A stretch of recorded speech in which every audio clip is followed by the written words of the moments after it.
Bonjour à tous, bienvenue sur Psychobrio, la chaîne où je parle des relations entre personnes au niveau psychologique. Avant de commencer, si vous ne l'avez pas déjà fait, n'oubliez pas d'appuyer sur le bouton d'abonnement ci-dessous. Aussi, n'oubliez pas de cliquer sur la cloche de notification. Cela vous informera à chaque fois que je télécharge une nouvelle vidéo. Ainsi, vous ne manquerez de rien. Donc, on peut se poser la question, est-ce qu'un narcissique est capable d'aimer?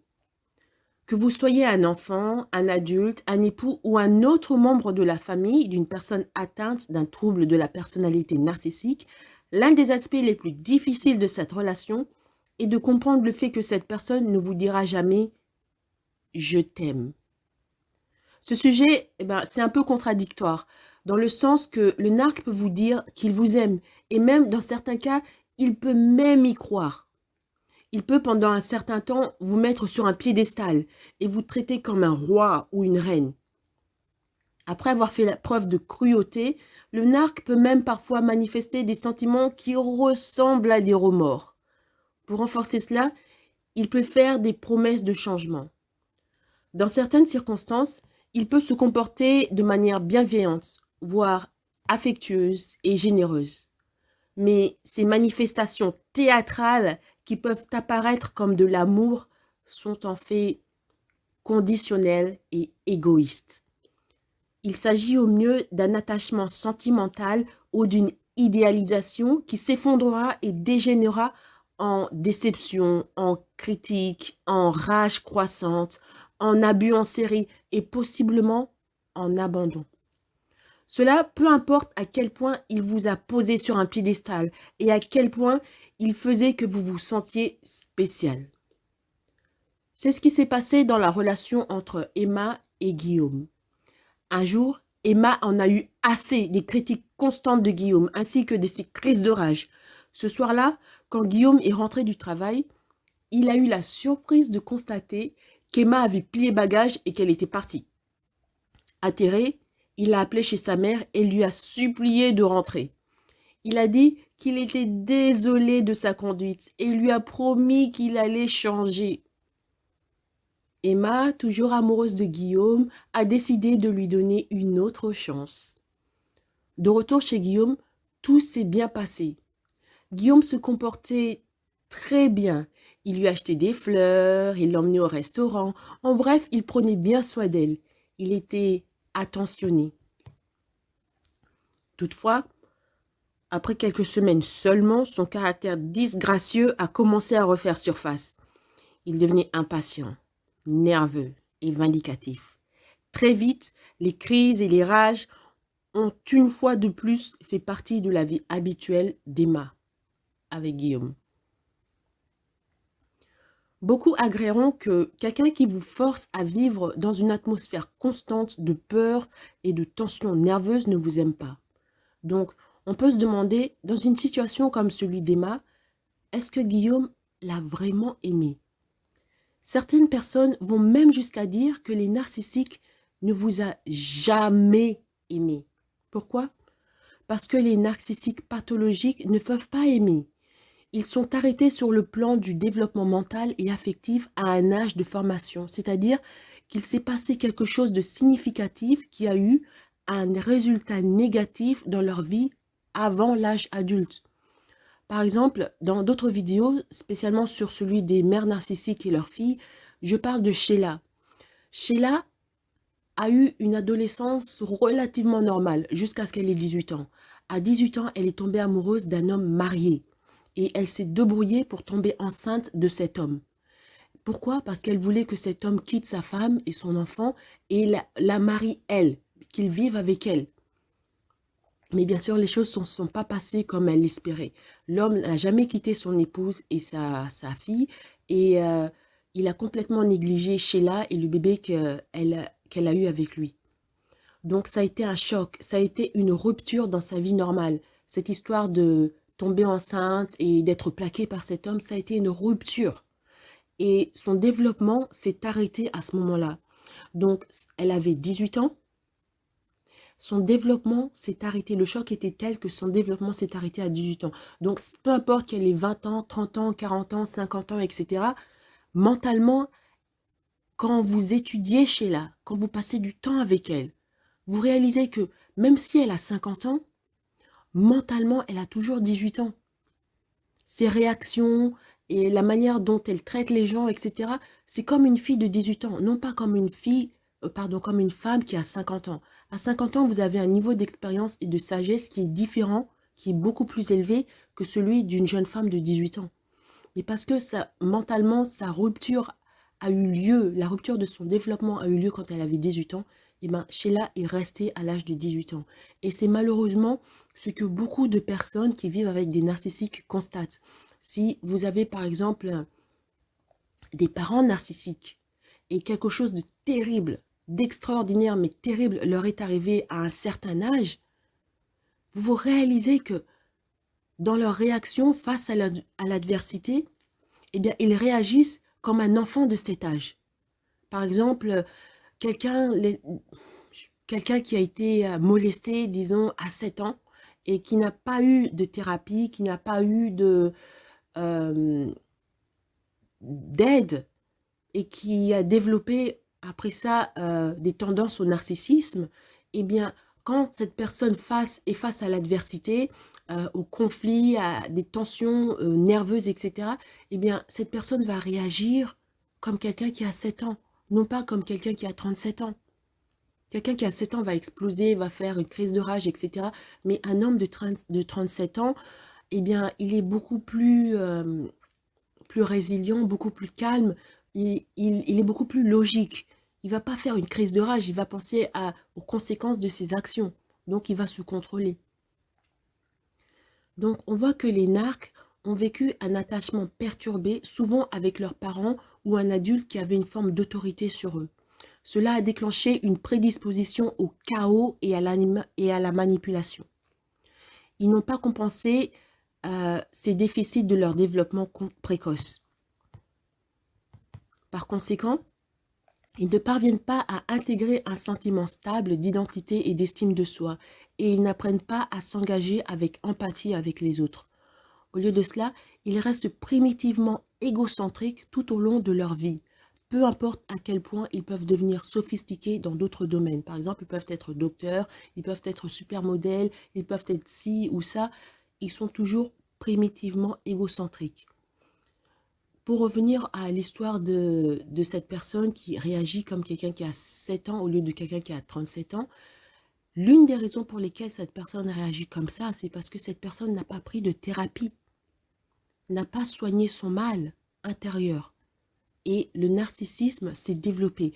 Est-ce que ça veut dire que toutes les personnes qui ont eu ce genre de malaise dans leur vie, ce genre de terrible tragédie dans leur vie, deviennent des narcissiques, égoïstes, etc. Non, non, bien sûr que non. Il y a des gens qui ont assez de force de caractère pour prendre conscience de ce qui se passe et surmonter ce genre d'épreuves. Et d'autres qui prennent des thérapies, qui parlent à un psychologue qualifié, qui les aide à se sortir de ce genre de crise. Mais malheureusement, tout le monde ne font pas ça. Et les narcissistes sont en proie à la honte et au doute de soi. Ils portent un masque de supériorité légitime et ils travaillent continuellement pour réprimer leurs sentiments d'inadéquation et bannir la possibilité que d'autres puissent percevoir leurs faiblesses et leurs peurs. Maintenant, la question se pose. Pourquoi exactement les narcissiques ne peuvent pas aimer? Eh bien, on va voir ça en 10 points. Le point numéro 1, dans leur tête, ce sont encore des jeunes enfants, voire même des adolescents qui présentent un retard de croissance mentale. On a vu ça avec l'histoire de Sheila qui est tombée enceinte à 18 ans et ça a été une rupture de son développement normal, donc mentalement, qu'elle ait 30 ans, 40 ans, 50 ans, 60 ans, etc.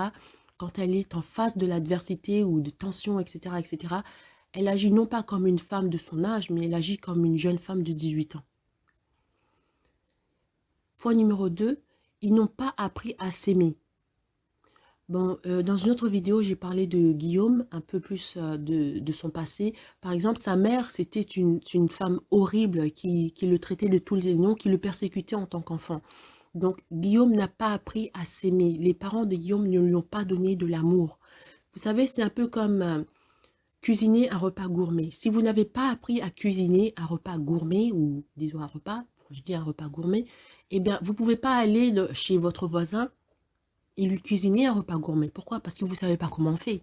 Donc, c'est la même chose. Si vous n'avez pas appris à aimer, c'est difficile d'aimer quelqu'un d'autre. Pourquoi? Parce que vous ne savez pas ce que c'est que l'amour. Point numéro 3, ils ne se soucient pas de ce que les autres ressentent. Point numéro 4, ils sont absorbés par leurs propres besoins et les considèrent toujours comme primordiaux.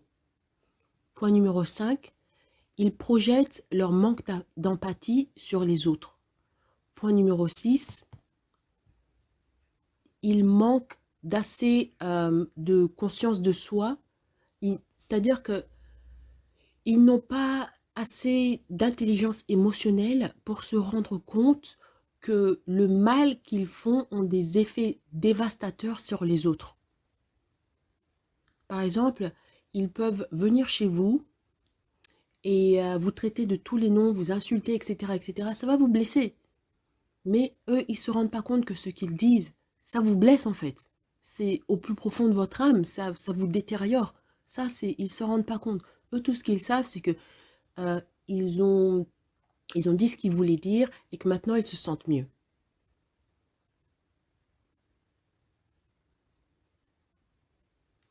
Maintenant, point numéro 7, ils ne comprennent pas les nuances émotionnelles. Par exemple, on a le cas de Joe Jackson, vous savez, le père de Michael Jackson. Il avait l'habitude de dire que Michael Jackson était moche quand il était petit. Peut-être qu'il disait ça en tant que blague. Il y a des parents qui disent ça en tant que blague. Ils disent ça à leurs enfants, oh, t'es moche, t'es moche, t'es moche. Ou quelque chose d'autre, t'es ci, t'es ça, t'es ça. Pour eux, c'est une sorte de plaisanterie ou c'est quelque chose qu'ils ne prennent pas au sérieux. Mais ça fait mal aux récipients de ce genre d'attaque. Maintenant, vous avez vu ce qui s'est passé avec Michael Jackson, comment est-ce qu'il continuait de changer son visage. Il n'était jamais satisfait du visage qu'il avait et il le dit lui-même. C'est une forme de dysmorphie. Ça vient, la racine de ça vient du fait que son père lui disait qu'il était moche. Donc, les narcissistes, comme le point numéro 7 le dit, ils ne comprennent pas les nuances émotionnelles. Ils ne comprennent pas que les gens ont des sentiments, qu'ils peuvent blesser ces sentiments. Point numéro 8, ils considèrent les autres comme des inférieurs qui sont là pour être humiliés, des concurrents à vaincre ou des supérieurs à conquérir. Point numéro 9, ils voient la vie comme une zone de guerre. Pour eux, quoi qu'il arrive, il faut qu'ils gagnent. Point numéro 10, finalement, ils méprisent ceux qui les aiment, les acceptent et les aident. Par exemple, si un narcissiste, disons, vous avez un ami qui est narcissiste et qui a perdu son travail, donc il a perdu son logement, il est dans la rue. Et vous dites, oh, Guillaume, viens chez moi, reste avec moi, je ne veux pas te voir dans la rue, après tout, on est amis, je vais t'aider. Donc, vous aidez cet ami et petit à petit, l'ami trouve un travail et arrive à réarranger sa vie, à avoir son propre appartement, etc., etc. Normalement, une personne normale, vous dites que au moins cette personne sera reconnaissante. Vous lui avez aidé. Il était au pied de sa vie, au pied de la bouteille, et vous l'avez aidé. Mais un narcissique, au lieu de ça, vous l'avez vu au plus mal de son être et il vous en sera pas reconnaissant. Au contraire, il sera en colère contre vous parce que vous l'avez aidé, vous l'avez vu à un état où il se sentait humilié. Et les narcissiques ne supportent pas l'humiliation. Voilà pourquoi c'est dangereux d'aimer un narcissique. Quoi que vous fassiez, ce ne sera jamais assez bien. Et même quand vous faites trop bien, eh bien, enflammés par la jalousie, ils vous détesteront pour ça. Vous voyez, j'avais parlé de l'histoire de la famille de Bussy, où cette mère a 4 enfants, 3 filles, 4 enfants, et l'une de ses filles, cette mère est un peu comme Sheila, elle a eu des enfants trop tôt et elle a fini mère célibataire. Donc l'une de ses filles, eh bien, elle n'a pas fait la bêtise que sa mère a fait. Non, elle a attendu patiemment. C'était une bonne fille. Elle a attendu patiemment avant d'avoir un boyfriend, un petit ami. Donc, elle a eu un petit ami à un moment où elle était prête d'avoir un petit ami. Et elle a vu quoi? Elle avait déjà passé 25 ans, on va dire, hein. Donc, elle était mentalement stable et elle a rencontré un jeune homme qui avait un doctorat en sciences. Donc, c'était quelqu'un qui allait avoir un très très bon travail, un ingénieur, etc. Et la mère, vous savez quoi? Elle est devenue jalouse de sa fille.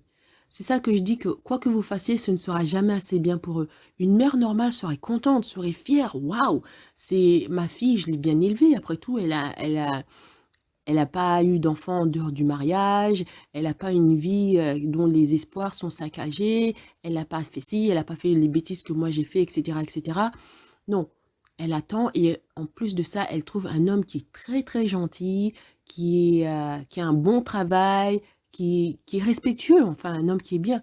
Une mère normale serait fière de sa fille. Mais Madame Debussy, non. Elle est jalouse de sa fille. Donc quoi que sa fille fasse, ce n'est jamais assez bien. Maintenant, on va répondre un peu plus en détail à la question pourquoi est-ce dangereux d'aimer un narcissique? Aussi pitoyable que cela puisse paraître, le trouble de la personnalité narcissique est par nature un trouble abusif. À des degrés divers, la plupart d'entre nous essayons de vivre selon la règle d'or, c'est-à-dire faites aux autres ce que vous voudriez qu'ils vous fassent. Les narcissiques violent ce code constamment. Ils le considèrent avec mépris. Leur mantra est « tout tourne autour de moi ». Je suis le centre de l'univers. Et leur code est d'obtenir ce qu'ils croient être le leur, peu importe le coût pour les autres. Les narcissiques particulièrement vicieux vivent leur vie en écrasant tout le monde sur leur passage, dominant leurs victimes sans pitié et souvent de manière sadique.